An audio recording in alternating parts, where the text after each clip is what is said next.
17 માર્ચના રોજ કરેલું અમારું પ્રિડિક્શન સાચું થવા જઈ રહ્યું છે।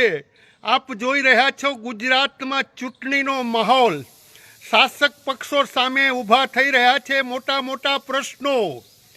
આ કોઈ પાર્ટી વિરુદ્ધ કે કોઈ વ્યક્તિ વિરુદ્ધ વાત નથી, પરંતુ ગ્રહોની ચાલ અમે સમજાવી રહ્યા છીએ કે કુંભ રાશિમાં શનિ મંગળની યુતિ અને વાતાવરણમાં થયેલો પલટો, અને જ્યારે મંગળદેવ મીન રાશિમાં પ્રવેશ કરશે 24મી એપ્રિલના રોજ અને 1 જૂન સુધી ત્યાં રાહુ સાથે યુતિ કરશે, તો રાહુ મંગળની યુતિ એટલે કે રાહુ મંગળનો અંગારક યોગ કેટલાને દજાડશે અને કેટલા પ્રશ્નો ઊભા થશે તે તો વિચાર કરતા પણ ધ્રુજારી છૂટી જાય છે।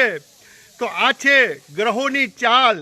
આપ જોઈ રહ્યા છો અમે 17મી માર્ચે કરેલું પ્રિડિક્શન સત્ય થવા જઈ રહ્યું છે, અને આપ જે પ્રકારે માહોલ જોઈ રહ્યા છો બધા આમને સામને વર્તી રહ્યા છે। તો આપની જન્મકુંડળી આધારિત પ્રશ્નો જવાબ અને ઉપાયો વત્તા ઓરા સ્કેનરથી પ્રશ્નો જવાબ અને ઉપાયોના સોલ્યુશન માટે અમારો સંપર્ક કરો 97 270 45 004।